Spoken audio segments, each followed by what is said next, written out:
গো video করলাম শোনো।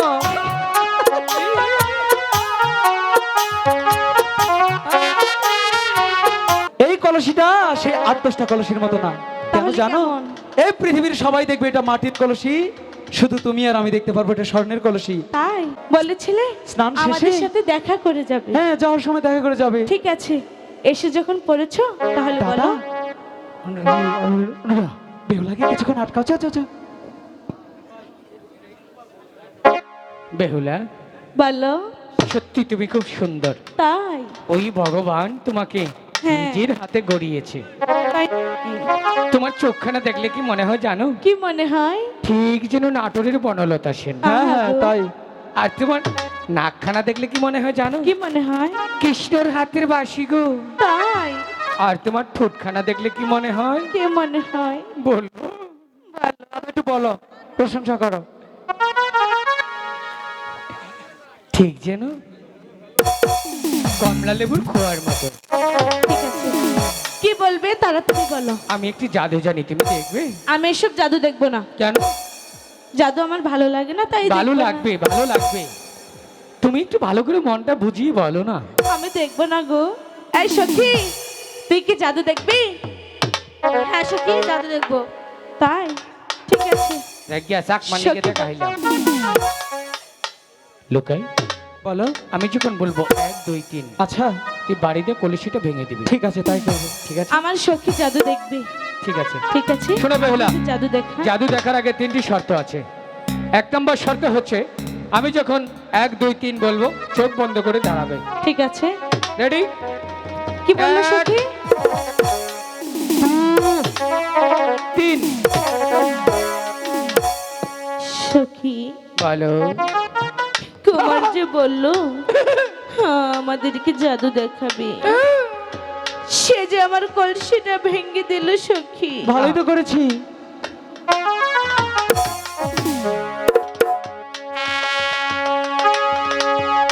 High গো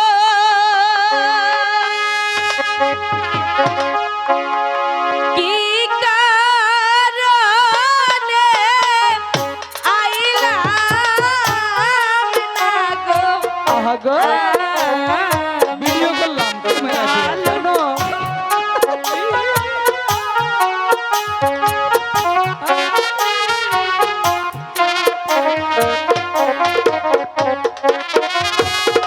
সখী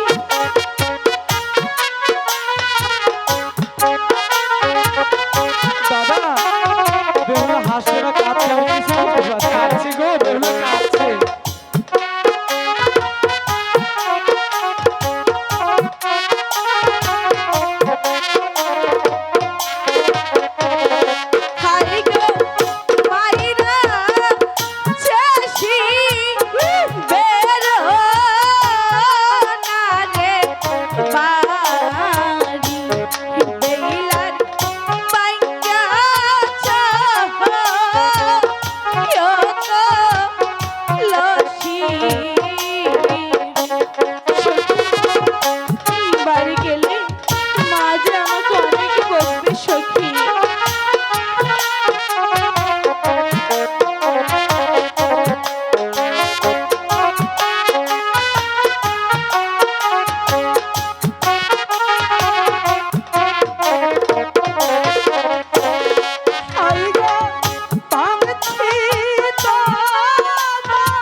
দাদা দেখছো বেহুলা যে কাঁদছে দাদা, কোনো ক্রমেই বেহুলার কলসিটা ভাঙা উচিত হয়নি।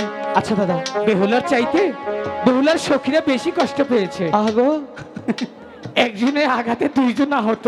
ইস, কি কষ্ট। শোনো বেহুলা, কলসি বলো। তোমার দিতেই হবে। হ্যাঁ, হ্যাঁ, কলসি তোমাকে দিতে পারি, একটি শর্ত আছে। কি শর্ত? যদি আমার ছোট ভাই লুকাইকে তুমি ভালোবাসো। আমি ভালোবাসতে পারবো না। তাই? কেন? হ্যাঁ, ঠিক আছে, ওই তো সামনে বকুল গাছ, তুমি বকুলের ছায়ার নিচে বসো। ঠিক আছে, তোমার যেমনি কলসি সত্যি? ভেঙেছি তার চাইতে ভালো কলসি তোমাকে গড়িয়ে দেবো। ঠিক আছে। দাদা এখন কি করবে? হাই সুই ছাড়, চল না। কোথায় যাবে? এই তো সামনে ঠাকুর বাড়ি, ভজন কর্মকারকে বলে আচ্ছা, একটি কলসি বানিয়ে দিব। তাহলে তাড়াতাড়ি ডাক দাও। বজনদা, হ্যাঁ ও বজনদা, কারা গো রাত করিয়া? আমি জন্টুকু। ও জন্টু ভাই, হ্যাঁ, এতদিন পরে। আসো গো দাদু। তা গরিবের বাচ্চা আতির ভাড়া। দাদু, ওহো, পড়েছি বিপদে, কও। জানি না ভাগ্যে কি আছে। ভেঙেছি বেহুলার কলসি, আচ্ছা, কেঁদেছে বেহুলা, কষ্ট পেয়েছি আমি।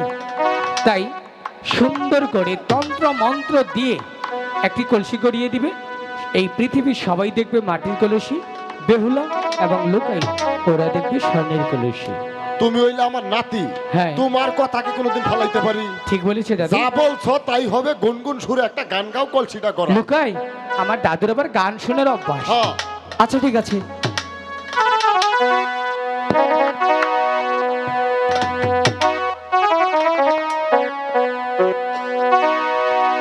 ওমর ভাবে দাদু রে,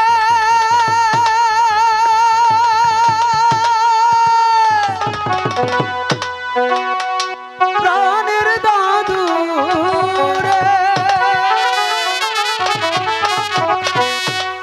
ওহরে সোনা রূপা মিশিল করিয়া কলসি বানাইয়া দে।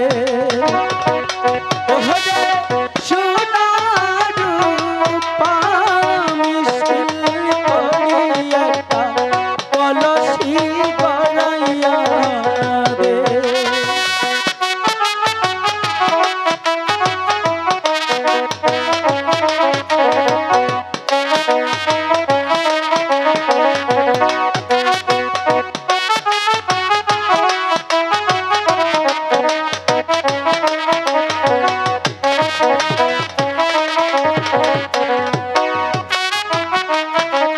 যে জন সোনার বানিয়া নীতি করে সোনা ওহজন করিয়া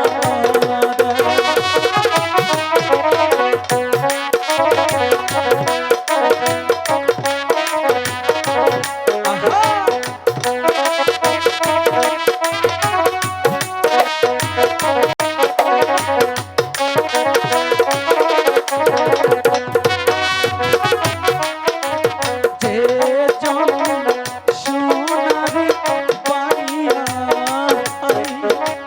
নীতি করে সোনা পোনা অজন করিয়া ওর সাদের দাদু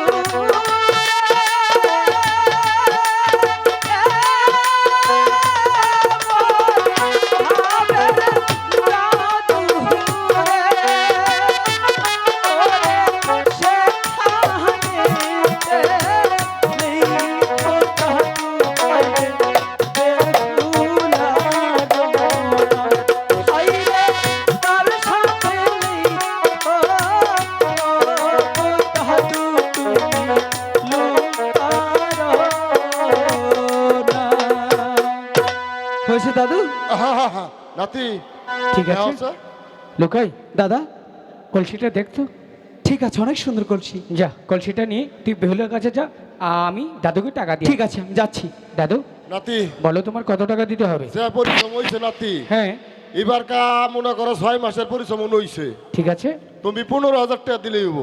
ঠিক আছে দাদু, আমি তোমাকে গরিব একটি মানুষ। পাখা দিয়ে দিব। আসো তুমি, হ্যাঁ আসো তুমি আমার সাথে। পাঁচশো পাঁচশো, হাই রে হাই।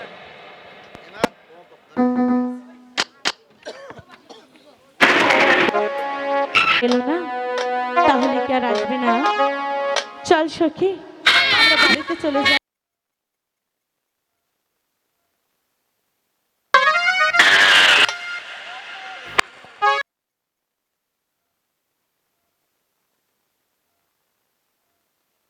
হ্যালো, হ্যালো, চল চলে যাই। দাদা চলে যাচ্ছে। দাঁড়াও না বেহুলা, আবার কি লাগবে তো? তোমাদের লাগবে না? কলসি লাগবে? হ্যাঁ, কলসিখানে নিয়ে এসেছি। আচ্ছা বেহুলা, দেখো তো এই কলসিটা তোমার পছন্দ হয় কিনা। কুমার, কি? আপনি এটা কি করেছেন? কেন? ভেঙেছেন মাটির কলসি আচ্ছা, আর দিয়েছেন স্বর্ণের কলসি। ভালোই তো করেছি। এই কলসি নিয়ে আমি বাড়িতে যেতে পারবো না, নিন। বেহুলা, বোকাই যদি না হবে, এত সুন্দর একটা কলসি পেয়ে কেউ কখনো ফেরত দেয়? এই কলসিটা সে 8-10টা কলসির মতো না। কেন তাহলে জানো? কেমন? এই পৃথিবীর সবাই দেখবে এটা মাটির কলসি, শুধু তুমি আর আমি দেখতে পারবো এটা স্বর্ণের কলসি। তাই বিশ্বাস হচ্ছে না? না, সখী তো আছে, ঠিক আছে। তাদের পরীক্ষা করিয়ে নাও। এই সখী, দেখ তো এটা মাটির কেনা। সখী, এটা তো মাটির কলসি দেখছি। তাই নাকি? ঠিক আছে, তোরা যখন বলছিস মাটির, তাহলে চল বাড়িতে চলে যাই। মাও দেখতে পাবে এটা মাটির কলসি। চলে যাবে? তাহলে কি করব? আমি যে তোমাকে ভালোবাসি, বিয়ে করতে চাই। ভালোবাসতে পারবো না, ভালোবাসতে পারবো না। কেন? একটু ভালোবাসো না? না গো, তাহলে তোমাকে আমি কি করে পাবো? তুমি আগামীকাল আমাদের বাড়িতে ঘটক পাঠিয়ে দিও, আচ্ছা, তখনই না হয় একটা ব্যবস্থা হয়ে যাবে। বাহ, সুন্দর কথা বলেছো বেহুলা, আমরা তাই করব। আমরা আছে। অন্য মানুষের মতো গোপনে গোপনে দেখা করতে চাই না, ঠিক আছে, সরাসরি বিয়ের প্রস্তাব। বিয়ের প্রস্তাব। ঠিক আছে, চলে যাই। ঠিক আছে। এই সখী, চল। দাদা এখন কি করবো? শোন, বলো না। তুই প্রেমে পড়ে তোর মাতার মগজ সবই এক হয়ে গেছে। সত্যি বলছো দাদা? চল এখন গিয়ে মাকে গিয়ে বলবো, মা বলবে বাবাকে, বাবা অবশ্যই বেহুলার বাড়িতে ঘটক পাঠিয়ে দেবে। ঠিক আছে, তাহলে চলো দাদা। চলো চলো চলো দাদা গো, ও দাদা চলো দেবঘরে।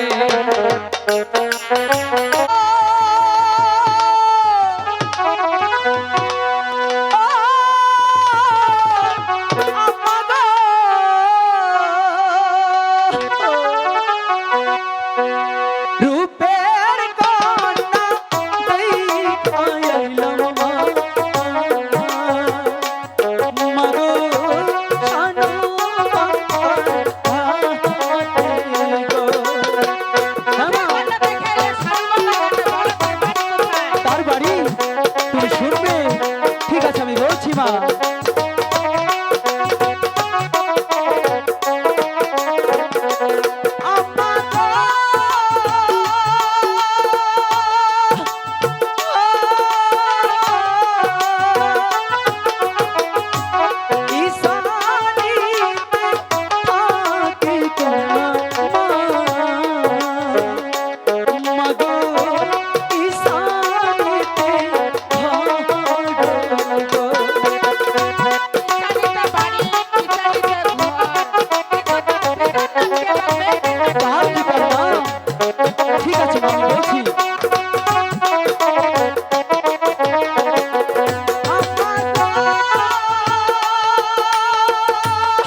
একই সনিকা, তোমার মুখখানে এত মলিন দেখা যাচ্ছে কেন? আর পুত্র দোল লক্ষিন্দর কেন কান্না করছে? স্বামী, আমার বলতে যে খুব ভয় লাগছে স্বামী। কি বলছো তুমি? এমন কি কথা তোমার বলতে ভয় হচ্ছে? আমি তোমাকে অভয় দিচ্ছি, তুমি নির্ভয় আমার কাছে খুলে বলো। স্বামী, বলো। আপনার অনুমতি ছাড়া সোনার লোকাই গিয়েছিল সানুবান্দার ঘাটে মাছ মারতে। মাছ মারতে? হ্যাঁ স্বামী। তারপর? সেখানে নাকি একটি মেয়ে দেখে সে পাগল হয়ে যাচ্ছে। কি বলছো তুমি? হ্যাঁ স্বামী। আমার একমাত্র পুত্র ধনু লক্ষিন্দর সে গিয়েছিল শানিবান্দার ঘাটে মাছ ধরতে। সেখানে গিয়ে এক রমণীর প্রেমে পড়েছে। আমি কি জানতে পারি কোন রাজ্যে বাড়ি তার, কোন রাজ্যে ঘর, কিবা তার মাতা পিতা, কিবা নাম হয় তা? স্বামী, মেয়েটির বাড়ি হচ্ছে ইচানী নগর, ইছানীনগর। আর পিতার নাম হচ্ছে সাইমন সদাগর, সাইমন সদাগর। আর মেয়েটির নাম হচ্ছে বেহুলা সুন্দরী। চুপ করো! পুত্র ধনু লক্ষিন্দর, তুমি আমার অজান্তে গিয়েছিলে মাছ ধরতে সেই শানিবান্দার ঘাটে। সেখানে গিয়ে সাইমন সদাগরের ছোট কন্যা বেহুলার প্রেমে পড়েছ। আমার ভাবতে কিনা হচ্ছে। শোনো সনিকা, পুত্র ধনু লক্ষিন্দর কার সাথে গিয়েছিল মাছ ধরতে? লোকার সঙ্গে গিয়েছিল। লোকায় গিয়েছিল, জন্তুর সাথে গিয়েছিল। জন্তুর সাথে গিয়েছিল। জন্টু, আব্বা হুজুর, কোথায় জন্টু? আব্বা হুজুর, আপনি আমাকে ডেকেছেন? ডেকেছি। আর আপনাকে এত বিচলিত মনে হচ্ছে? আমাকে কেন বিচলিত মনে হচ্ছে হ্যাঁ আব্বা হুজুর। তুমি জানতে চাও? তুমি আমার একমাত্র পুত্র দোল লক্ষিন্দরকে কোন সাহসে, কি কারণে নিয়ে গিয়েছিলে সেই শানিবান্দার ঘাটে মাছ ধরতে? সেখানে গিয়ে এক রমণীর প্রেমে পড়েছে। সে রমণী হলো সেই সাইমন সদাগরের ছোট কন্যা বেহুলা। আব্বা হুজুর, ভালোবাসা কি অন্যায়? ভালোবাসা অন্যায় নয়। ভালোবাসা কি পাপ? ভালোবাসা পাপ নয়। তাহলে কি এমন অন্যায় করেছে লুকাই কি এমন? চন্টু, ভালোবাসা অন্যায় নয়, ভালোবাসা পাপ নয়। কিন্তু তুই কি ভুলে গিয়েছিস সেই সাইমন সদাগরের ছয়টি কন্যা, আমার 6টি পুত্র দিয়ে এনেছিলাম। তারা কাঞ্চা চুলের রানী হয়ে ফিরে গিয়েছে তার বাবার বাড়িতে। আবার পুনরায় আমার পুত্র দোল লক্ষিন্দর তার ছোট কন্যাকে ভালোবেসে ফেলেছে। আব্বা হুজুর, আপনি ঠিকই বলেছেন। আপনার 6টি সন্তান হয়তো আপনার চোখের সম্মুখে নেই। আজ বুঝতেছে বেহুলার বাবা তার যে 6টি কন্যা কাঞ্চা চুলের রানী হয়ে তার সামন দিয়ে ঘুরেছে, বিধুপারে পোশাক পরে। একবার ভেবে দেখুন, সেই বেহুলার বাবা কি করে বেঁচে থেকেও যে মরে গিয়েছে। চন্টু, হ্যাঁ, আমার 6টি সন্তান কালিদস্যা করে মৃত্যুবরণ করেছে। তারা সারা জীবনের জন্য আমার মুখ থেকে চির বিদায় হয়ে গিয়েছে। কিন্তু ওই সাইমন সদাগরের 6টি সন্তান এখনো যে তার চোখের সামন দিয়ে ঘুরে। আমি পিতা হয়ে আমার পুত্রের কথা যখন মনে হয় তখন আমি কি করে থাকি? আব্বা হুজুর, ভুল করেছিলাম। সেই দিন তোকে রাস্তা থেকে কুড়িয়ে এনে যখন লালন পালন করে তিলে তিলে আমি বড় করে আমার একমাত্র পুত্র ধুল লক্ষিন্দরের খেলার সাথী করে দিয়েছি, সেদিন থেকেই আমি তোকে ভুল করেছি। আজ সেই ভুলের খেসারত আমার দিতে হবে গলায় গন্ডা। না না আব্বা হুজুর, না, এই অপবাদ আপনি আমাকে দিবেন না আব্বা হুজুর। আজ আমি বুঝতে পেরেছি, আমি আপনার পালিত সন্তান। আমি কোনোদিন ভাবতে পারিনি, আমার ভাবতেও কষ্ট হচ্ছে। আজ আমি কি শুনেছি? আপনি কি ভাবছেন যে আমি সেই লক্ষিন্দরকে আমি বুলিয়ে বালিয়ে প্রেমের ফাঁদে আমি ফালিয়েছি? না আব্বা হুজুর, না। আমার তো মনে হয় তাই। না আব্বা হুজুর, আপনি ভুল করেছেন। তাই যদি না হতো তাহলে আমার পুত্র দোল লক্ষিন্দর কেন গিয়েছিল সেই শানিবান্দার কাছে মাছ ধরতে? আমার রাজ্যে শত শত কর্মচারী থাকতে কেন তুই নিয়ে গেছিলি সেই শানিবান্দার কাছে মাছ ধরতে? আব্বা হুজুর, আপনি ঠিক কথা বলেছেন। হয়তো লোকে আপনার সন্তান হতে পারে, লোকাইকে আমি যখন এই ছোট থেকে এই কাঁধে করে মানুষ করেছি, সেই থেকে আমি আর কোনোদিন বুঝতে পারিনি লুকাইকে আর আমি কে। আমি সব সময় আপনাদের সম্মুখে পাগলের অভিনয় করে যাই। সত্যি আপনার হুজুর, আমি পাগল নই।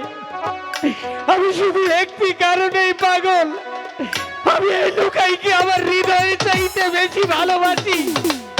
আমি শুধু লুকাইকে আমার জীবনের চাইতেও বেশি ভালোবাসি।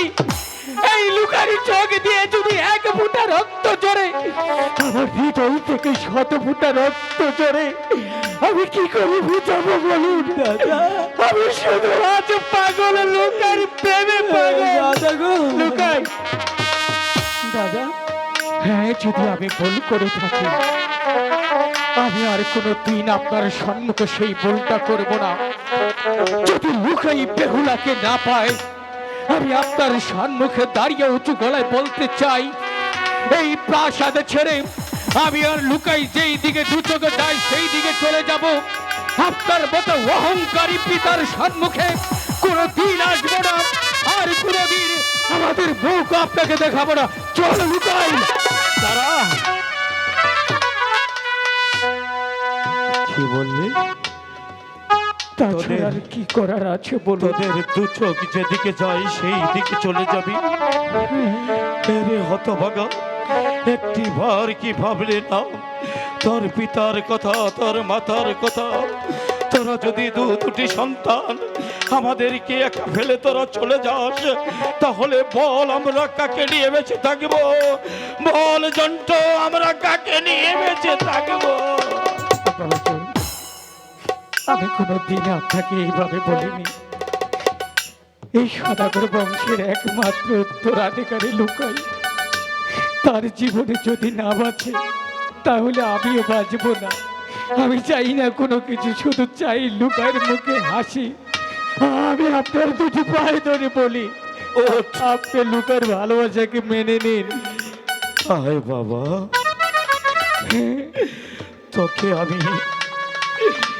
আমি অনেক আঘাত দিয়েছি রে, অনেক আঘাত দিয়েছি। না বাবা, আমার কথায় যদি কিঞ্চিত পরিমাণ তোর আঘাত পেয়ে থাকে, তাহলে কি পারবি না